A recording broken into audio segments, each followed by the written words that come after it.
Hello! So, before we get started, I've been told very explicitly to make it clear that any of the names that you see in the Legendary Army book here, whether that's names for the units, names for their special rules, names for the mounts, names for magic items, anything like that, it's all subject to change as Background haven't finished their little bit of work yet before the release is ready. So bear that in mind, but other than that, enjoy. Right, I'm recording. Okay. Me too. Excellent. So, welcome to day... Is it day 4 now? I think it's day 4. We're on to special today. So, another big section, but hopefully, again, not quite so big as characters. I'm joined by my special guest. Say hello. Hello. Welcome back. Excellent. Let's get straight into it, shall we? So, the first option in special is Men-at-Arms. I'm so pleased to see this name. I'll have mentioned at the beginning every day that, all of the names are subject to change. Background haven't finished their bit yet. But I really hope that Men-at-Arms stays. I think Men-at-Arms is really cool use in it as a special peasant unit. So I'm up for that. And these are basically the Forlorn Knight stand-ins. Don't worry too much, there are options here to make them killy as well. But at the moment they're Strength 4, Heavy Armor Shields, and Ordeal. Discipline 8. So really cool heavy peasants. And then you can go with either Forlorn or Ordo Wardens. Forlorn gives them Courage and a Bastard Sword, and the old Ignore Devastating Charge when you get charged rule. And Ordo Wardens gives them Honesty, Orison, Zero, and Great Weapons. And then the Forlorn get access to the Knight Banneret, and the Ordo Ministers become available to the Ordo Wardens. Yeah, it's very nice, flavourful choices here. And there's always the option to just go Men-at-Arms as well, and just have a 4-up armour peasant block, potentially. Yeah. With the they've got their blessing. They've got the option to go up to a 5+. They've got a 4+ armor. They're Strength 4 as well, which is quite nice. Discipline 8 isn't bad. Yep. Yeah, it's a nice unit. Capped at 0 to 2, and you can only take 30 models in a unit. But yeah, that's cool. And of course the Bastard Swords are hand weapons as well. So even if you upgrade to Forlorn, they get an extra pip of Strength, and they get Courage instead. But they still retain their parry, which is cool. Not nearly as much output damage-wise as the old Forlorn, because they're not great weapons anymore. But I think, they've traded to become a more defensive unit, which matches with their Ignore the Devastating Charge. Yeah. They're certainly both options seem fine. I mean, the potential for the warded Ordo Wardens with their great weapons, huge damage output. Definitely. They match up about. I think they're slightly more expensive initially, but cheaper for additional than the old Forlorn. So pretty much the same if you're going for a big sized block. Yeah, I think that sounds about right. Although saying that, it's 175 for 10 models of Forlorn Knights, right? Oh, yes, no, yeah, I missed that on the checking that. Yeah, so definitely better price than they were before. Yeah, which is cool. And the Knight Banneret in there means that you can have a static of your 3 ranks, plus a banner, plus the Banneret, plus potentially a Legion standard. Yeah, so you can go for heavy static combat res on the Knights, on the Men-at-Arms, Forlorn Men-at-Arms, because you can put a Banneret in there for an extra banner. Yep. And a Legion standard on the normal standard bearer as well, for a static combat res of 6, I think. Yeah, you can definitely very tanky unit potential. Yeah, really nice. Cool. So next up is the Sacred Reliquary, which loses. It's gone up to Strength 4. I think it's got the same armor. It's got Honesty because it's an Ordo unit. It's a source of Orison tokens. It's a war platform as it used to be. Same height and size and whatever. Discipline 7 now, Res 4 with 4 hit points. I can't remember if it used to have 6. It had 4. It had 4. Okay, so maybe it had 6 Strength 3 attacks. Before it had 4 strength 3 attacks. It's basically Oh right, okay. And it's 20 points more expensive, but it's just way better than it used to be. It's way better because of Holy Relic. So it's essentially got the same as Born into Battle as the Vermin Swarm structures, the constructs. Must be deployed in a standard height infantry unit and can never voluntarily leave it. The models unit gains the following rules. Fearless, fight an extra rank. The unit's break tests are subject to minimised roll, which is awesome. And, even more importantly, at the start of every magic phase, so that's including your opponent's turn, if the unit is engaged in combat, add 1 Orison token to your Orison token pool. That's really, really good. It's basically the faith upgrade for the unit, which is very, very strong. This makes your this means that your forlorn. This is naturally going to be probably comboed with the Men at Arms or the Men at Arms unit in the forlorn or Ordo fashion. You'll always get a upgrade for that unit. So either tanking up to the 5-up straight away for the forlorn, or or getting a +1 to hit with your great weapons, or extra ward save for those guys too, for the Ordos. So yeah, really, really solid. Yeah, really, really good. And I like that you can't just, like, I'm not sure why you would want to, but I like the fact that you have to deploy it in a unit and have it sitting there. And it's got to be in combat to be gaining those tokens as well, so you can't just pay for a pair of them and then sit them in your backfield. I'm not sure why you'd want to, but it's hittier than it used to be. It's tougher than it used to be. It's definitely like a huge winner out of this upgrade in the book.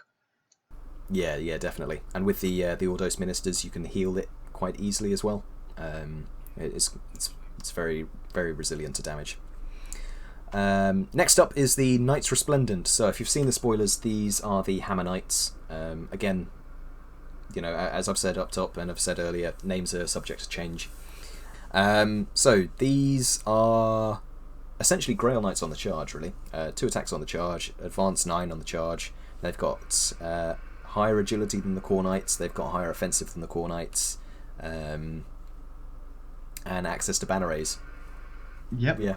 So there are enough changes here and there from a feudal knight to make them killy enough on the charge to be equivalent to an old Grail Knight, but without all the defensive bits and pieces that makes a Grail as tough as that.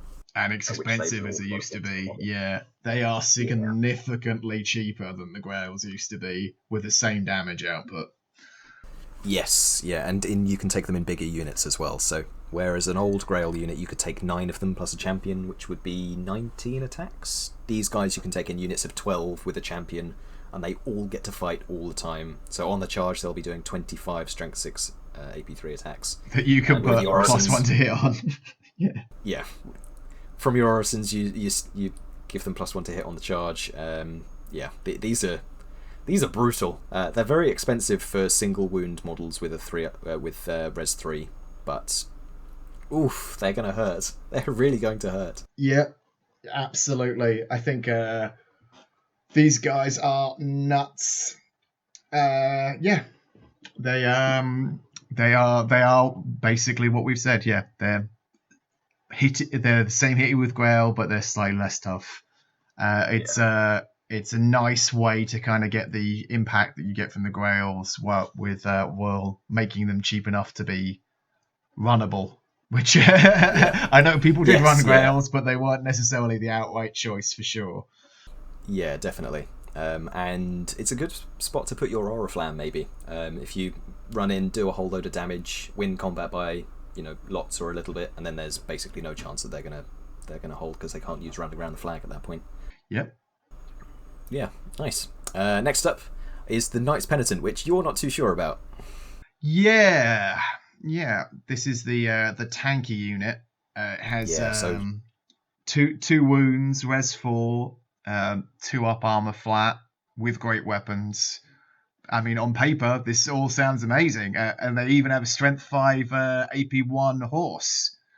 But they are fearless and unstable. Yes, and you can only take them in units of 9 as well. Yeah, so up to 18 wounds of expensive. knights, which would cost you around 550 points.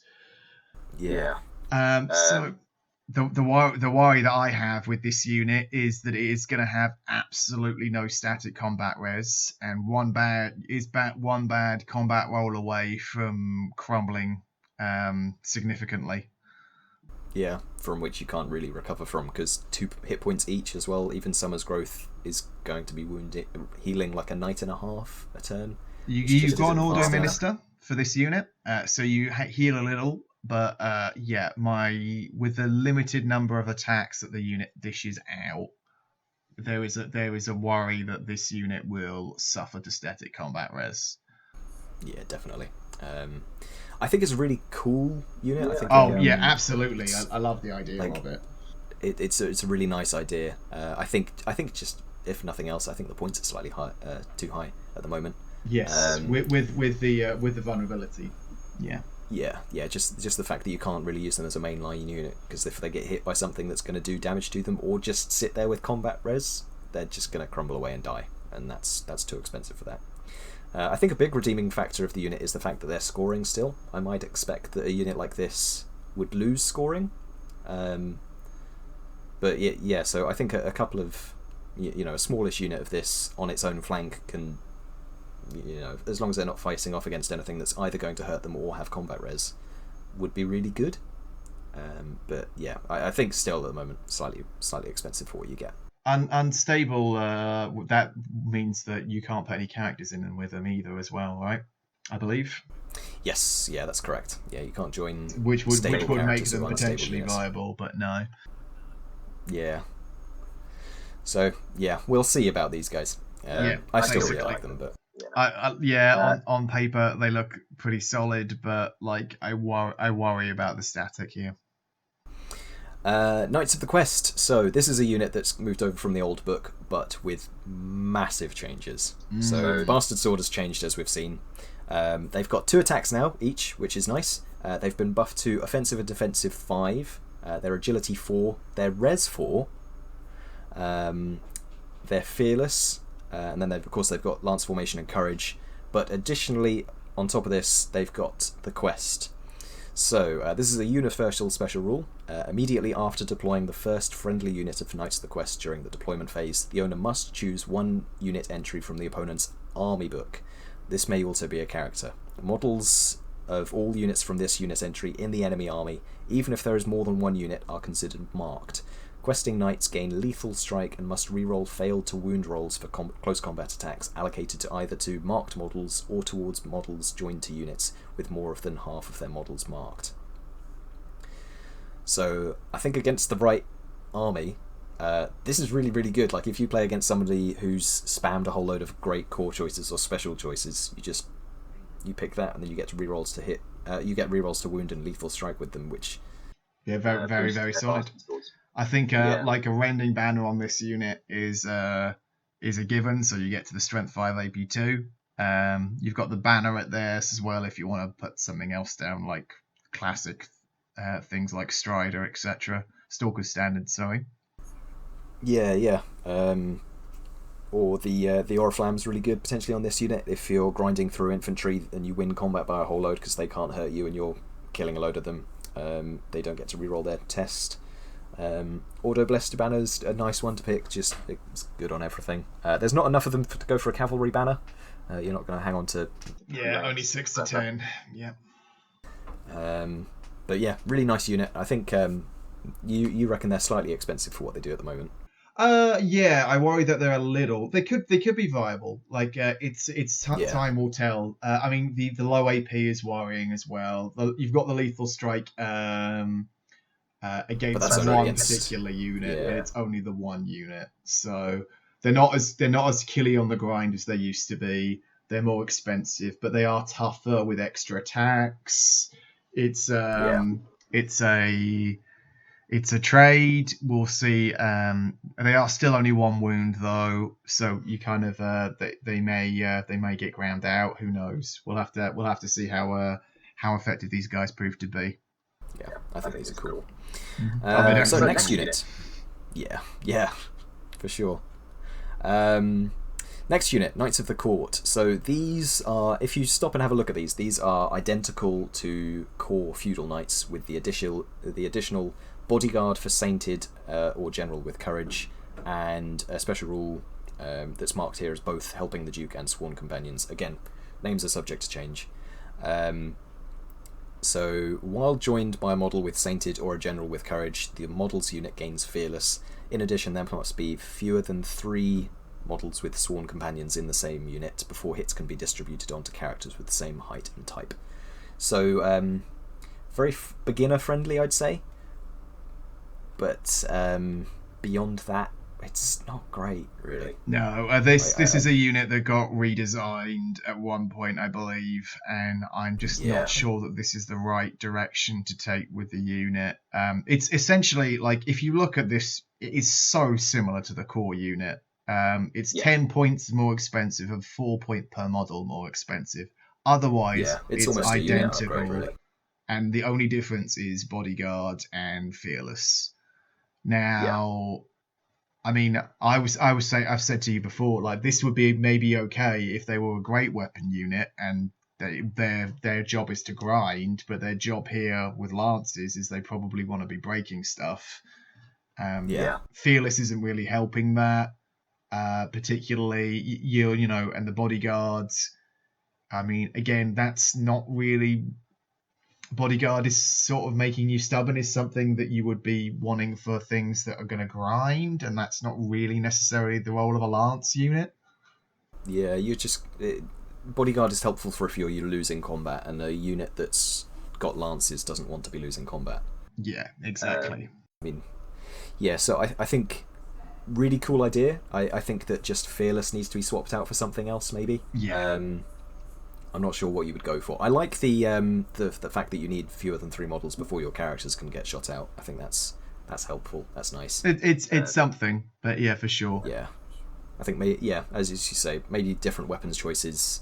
Bastard swords on here might be cool. I mean, like, I'm not sold with the bastard sword as it is anyway. Maybe if they increase the AP by 1, that might be okay. But as it is, I'm not entirely sold on them anyway. Yeah. Yeah, no. So we'll see. And this is one of a kind as well, so you can't have multiple of these. Mm-hmm. Right, next up is the Hedge Knights, which are really cool. And again, I hope this is a name that we hang on to, because Hedge Knights is a really cool, definitely concept. So these are knights with a 3-up save and light troops, which is very nice. They've got fearless, paired weapons, and devastating charge, battle focus, -2 defense, and +2 agility. So on the charge, they're defensive 2, but they're agility 6. They're very cool. You can stay in lance formation even though you're light troops. So So you can get loads of attacks from a small frontage. Yep. Yeah, and paired weapons gives them 2 attacks each, but you can attack with all of those, which is cool. Yep. These are a very cool unit. They're fearless. They're sort of they're a great unit. So you can run around trying to flank. You can use them as chaff, being fearless as well for 260. That's not overly expensive for a chaff unit. Especially considering they'd get other uses out of that as well. Yeah, I mean, like they've got some output. It's lots of strength 4. Yeah, these guys are really, really interesting. Like, I think they could be useful. Yeah, I'm into these guys. And with the option for a banner ray as well, so they've got a static combat res of 2 if you go for for a light troop unit, being able to go static combat res 2 is a great option. Yeah, definitely. Next up is the Yeoman Outriders. So the only changes here from the old book is the Aegis and the Ordeal, and they've also gone up to Discipline 7. Yeah. So and they're pretty much exactly the same points cost. Yep. They come with light armor now, which makes them technically slightly cheaper than they were. I think same cost. When you upgrade the whole way up to the 4-up, it's still exactly the same points. But I think definitely solid enough unit. I mean, you're still going to see this a lot because the book can Vanguard push on turn 1, so these guys are still going to have a place. Yeah, solid chaff. If nothing else, they'll be showing up at the lists in lists. Having the 6-up Aegis is nice as well because it helps keep your chaff in the game a little longer. Yeah, definitely. And you can charge them into support as well a little bit, because if they're charging in the flank to a unit that's been charged by knights, then they get a 5+ Aegis because they've got Ordeal. Yep, 4-up 5-up, that'd be quite nice. Yeah, that's not bad. So next unit, I think this wins the prize for the weirdest name in the book. Yeah. I liked Brigands. I liked Brigands as well. So maybe we'll see the return of Brigands. But again, names are subject to change, so don't worry too much. So hooded men, they start in units of 8 and go up to 15, 0 to 2 units in an army. These are Brigands. The one change is they've got AP1 for their close combat attacks, and they start with Fearless and Unstable, which is a little weird. Well, they can choose to have paired weapons as well. Yeah, so it depends on what your role is here. Like, it's possibly an upgrade, to be honest. The Unstable is not great, but if you want this as a chaff unit that can ping bow shots at people, Fearless is good. Yeah, definitely. And, with Witchcraft in the army as well, they're not as slow as they could be, because you can stick Raven's Wing on them. You can just give them boosts to their movement anyway. And then they've got an upgrade here as well.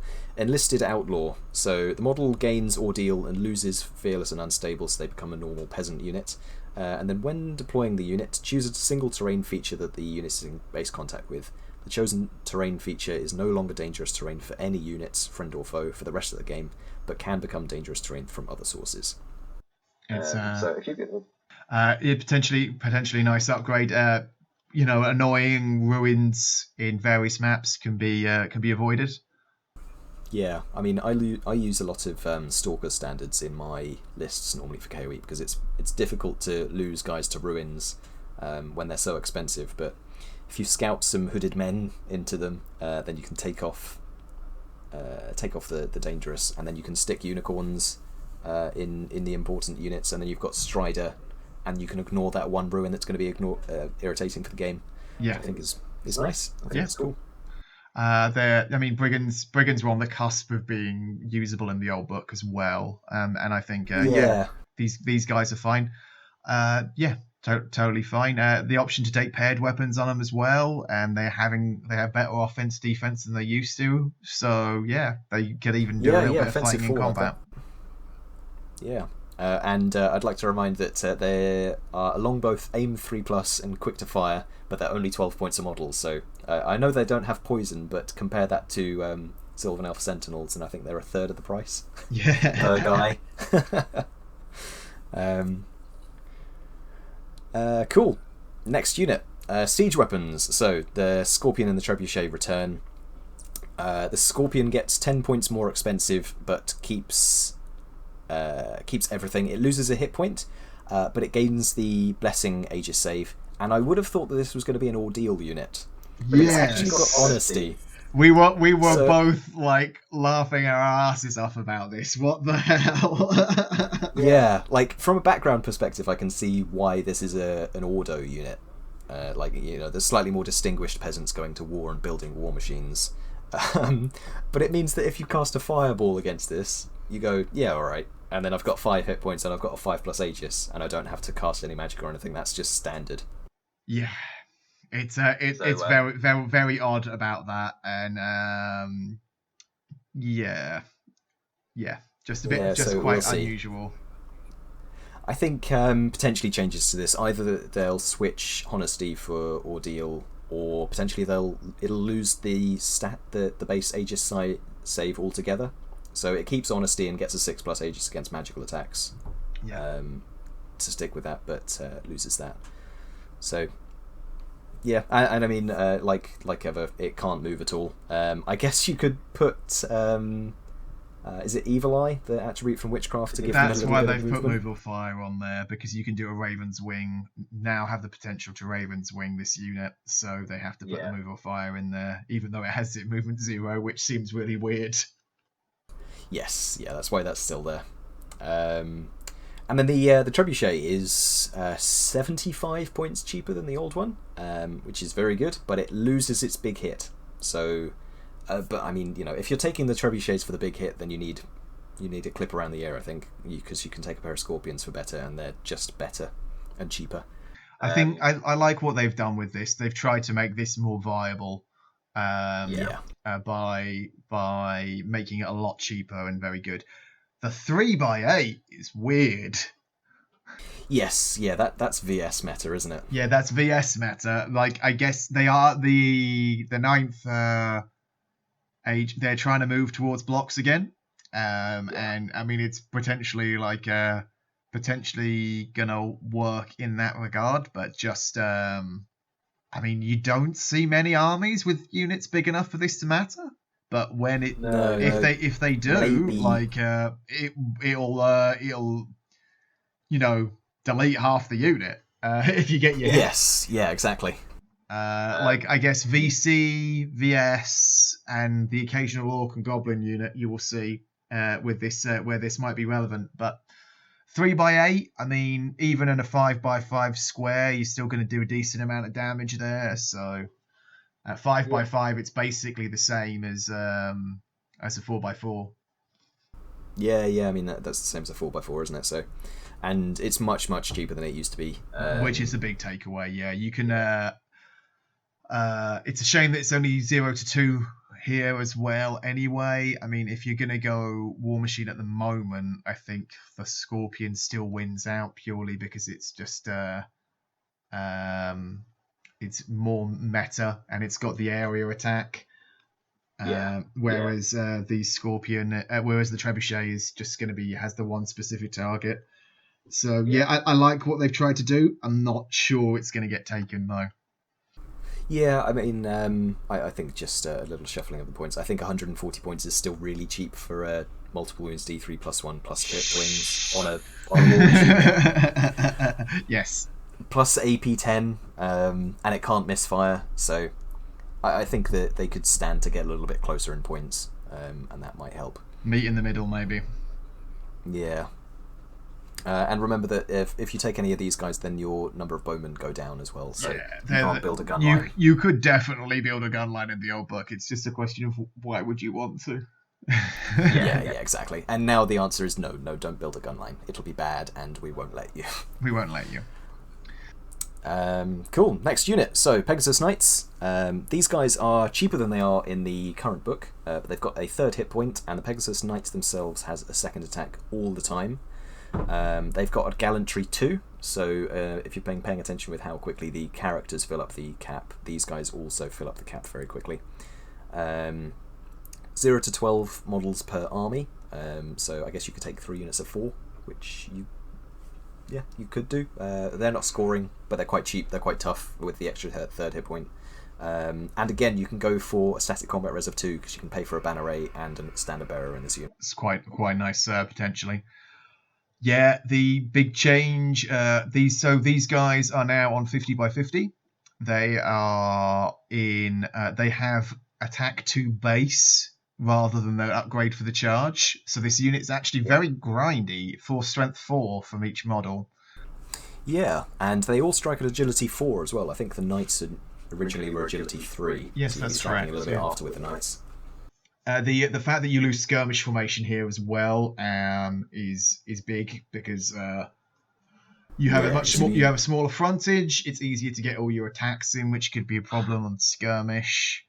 But you lose the hard target bonus, but you've gained a point of HP. So I think these guys definitely come out on the right end of the upgrade. Yeah, I like these, and considering they're cheaper than they currently are as well. Well, I think basically, yeah. I think the old book was 310, and then but the loose formation up vanguards kind of made a thing. Extra models are cheaper, yeah. So yeah, I mean, nine wounds of 2-up armor flying around 816. These guys are solid. Yeah, with the potential to push that to a 5+ if you need it from the Orisons. Mm-hmm. Very good. Next up, we've got the split-off unit. So these are currently called Sky Heralds. These are riding the heraldic beasts from the character section. 3 to 6 in a unit, very cheap. They are peasants riding mini Pegasi, really, Basically, or Puritans, or whatever you like them to be. They come with Skirmisher, Vanguard, and Hard Target. Far fewer attacks, but it's all Strength 4 still. 3-up save total, 2 hit points. Yeah, I like these. I think they're basically what you'd want old Pegasus Knights to be doing. I think this is a good split from. Yeah, for me, they strike as a mixture between the Hedge Knights and the Peg Knights. They're sort of in the between there, or possibly you could say a mix between Yeoman Outriders and the Peg Knights. Yeah. So I think that they have a place. They're the hard target. They have some impacts, lots of strength 4. You could go paired weapons on the Heralds, so you dish out a load of strength 4. I mean they're an interesting new unit as well, which is cool. 10-inch charge and Vanguard. Yeah, they're definitely going to get in and skirmishing and being very cheap very quickly into people's lines. So yeah, that's an interesting new unit. And Gallantry 1 on these as well, so you can take a few more of these than you can of the Pegasus Knights. Mm-hmm. And that's it for special. That's the end of it. Yeah, that's cool. I thought we were going to be going for ages still. Cool. So, favourite and least favourite, Hugh? Right. So yeah, like the unit I think that's the strongest is I think Knights Resplendent are nuts. yeah, absolutely. They are ridiculously hitty. They're the hittiest cavalry unit in the game without any doubt. At this point, so I think. I will go for the OP choice rather than the fluff choice. I think Knights Resplendent are very, very solid. I like these. Cool. My favourite pick is going to be the Knights Penitent, just because I think that's a really cool unit that's almost there and almost really good. Just get rid of the unstable points and keep the points the same. Yeah. Yeah, I mean, oof. That'd be a unit I'd take too. Yeah, definitely. Okay, so least favourite? It's a good section, right? I mean, I know what I'm picking. So, is it Knights Resplendent? No, it's got to be Knights of the Court, right? Of course. Yeah, going back through there. Yeah, Knights of Court. They are just they've taken they had a change from the recently on the rules, and they've not really sorted out their role, didn't they? Yeah, I think it's a clear choice as the worst one for. They're just too similar to the Core Knights with not the sort of special rules that you want. Like, I just considering it's out of core, why would you ever take him over the Core Knights? Yeah. I think if maybe it was a core upgrade, that would be really good. That would be absolutely worth taking. I mean, even then, it's not crazy good for core. It's just a nice upgrade to have. I think if it's in special, it needs to offer something a little bit different, whether that's a weapon choice or just something added to the character other than Fearless. Yeah, which is Fearless and I mean, if you're down to 3 or less models and you're getting shot, then you're in trouble anyway. Yes, yeah, exactly. I guess unless you want to go for a Damsel Sainted and then put her in here as a bunker. Yeah, but I mean, you get to still though, not bit weird. I mean, doable, but just shove her in a big lance and that's fine anyway. Yeah, and then she can get close to the action anyway. Cool. So moving on to our lists then. You want to go first? Okay, sure. So I think I dumped the rest of my list into this section. So I skipped Faye entirely, which is not necessarily an indictment of that section. I think there's some interesting stuff in there, but Yeah. I think it's more dependent on your character builds whether you need Fae. Yes, I think it is. There were some interesting options for Fae to open up your character builds that we've been talking about.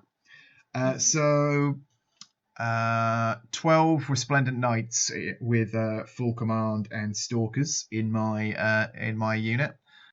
Yeah, is that including a banner ray then? It does not have a banner ray. I think I don't think I bothered putting the banner ray in there. Yeah. This unit's all about the punch. 24 strength. Not hiding in any terrain either. Yeah, I mean with my list, I've gone with the adept on shamanism, adept on divination, and adept on witchcraft. You've got glamour, you've got savage fury, you've got awaken, you've got stars align or know thy enemy or something along those lines, all geared towards all potential to make this unit into just something ridiculous on the charge. And just evaporate enemy units should it get in without serious damage, and even if it has taken some damage, it'll still hurt a lot. So yeah, I just think it's a very solid point for 650 for a unit of 12. Well, I think I've upgraded slightly with banners, but still just very, very solid. Yeah. The rest of the special is 2 units of Yeoman Outriders with a 4-up. We can shove things down people's face turn 1 if we want to drop. And then 2 units of Pegs. Because I think they're big winners. 9 wounds from these guys is really good. They grind really well. Threaten the flanks of various units if they get in the flanks. I mean, it's 12 strength 4 attacks off the charge. I mean, it's just it's a lot of stomps as well. Yeah, a lot of stomps as well. Yeah, I mean, they'll really be putting the hurt on things like VS if you need to get round and stop those units pushing up aggressively into you and soaking up your charges. Yeah, and I mean, they don't have any ranks, but having a unit in the side is still combat res from that anyway. Yeah, exactly, yeah. Which is stuff that the army desperately needs if you haven't got any ranked up units. Yeah, definitely something you got to consider. Hedge Knights or Peg Knights filling those roles. And I love the Hedge Knights. I just think that the Peg Knights are slightly better at it and more... And having the fly, Yeah, fly is really good. Mm-hmm. Nice. Yeah, solid. Solid core. Has a solid special as well. So for my special, I went really varied with mine actually. I've gone for 8 Knights of the Quest with full command. No banner ray in there though. I went for 5 Knights Penitent because I really want to try them. Full command and an Ordos Minister. So with Fearless and Unstable, they don't need to pass break tests. They don't need to pass fear checks or panic checks or anything. The idea is just to stick them as far away as possible from the rest of my army, and then they just sit there and take whatever is over there. If there's an objective, if there's any main big unit to fight them and kill them, then fine, that's not fighting the rest of my list.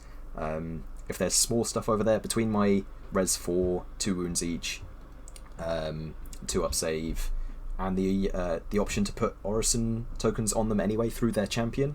Yeah. I figured that's for only 375 points. Well, only, but it's quite pricey. I think it's worth trying out, especially considering I like the unit so much. I think you have a point, like a unit with a army where leadership can be an issue. A scoring unit like that could run around independently has the potential to be interesting for sure. Yeah, I mean, it doesn't need any support at all. Doesn't worry about break checks. Takes a bit of killing from the enemy. Is in a reasonable sort of price point. Yeah, that has the potential to have a place, to be fair. Next up, I went for 9 Hooded Men because that name. And I gave them enlisted outlaws. I've got a pair of unicorns in this list, so one can go in my feudal knights with the Ordo Blessed banner. The other can go in with the Knights of the Quest, and then the Hooded Men can sit somewhere and delete some dangerous terrain if I need to.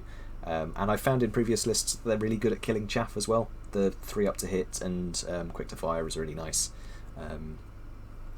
Yeah, I like Brigands. So, and then next up, the Sacred Reliquary. So this is going to go in that massive block of lowborn levies with my Faith character. My Faith character can always use an Orison token without actually burning it, and every magic phase the Sacred Reliquary produces a new token. Yep. Yeah, that's great. Yeah, and that gives me a spare token at the beginning of the game as well, so I get 1 from the Reliquary, 1 from my Sated General, 1 from my Damsel, and 2 from my Cleric. So I start with 5 anyway, and then I've got a unit that can always use them and always produce them, and then I've got the Ordo Blessed banner in the corner as well. So. The fact that the Reliquary puts a token down just at the just for being in there, and the Faith thing, it's great. Yeah, absolutely, yeah. So I did originally have the list with a big block of men-at-arms, but I didn't feel that there were, because I'm only using this as like, I charge that unit into something and then they don't die and they produce Orison tokens for the rest of the army. I decided I'd just go with lowborn levies to give me more bodies and to give me some special points to play with other things instead. Mm-hmm. We'll see how it does. I mean, they're still only defensive too, so if they run into something that can deal with parry and produce a lot of attacks, then they might just get wiped anyway. But maybe with the right magic support, I'll be alright. Mm-hmm. And then finally, traditional 5 Yeoman Outriders with shields and bows. I forgot to write that in the list that I've sent to you. But yeah, that's fine. Yeah, that's in there still. Yeah, you gotta take it. Gotta be taken. Solid. Gotta go to war with some yeomen. And that's that. So, join us tomorrow for the final day, and we will be looking at the Fae. Nice short one in that one. Thank you very much for watching. And we'll catch you next time.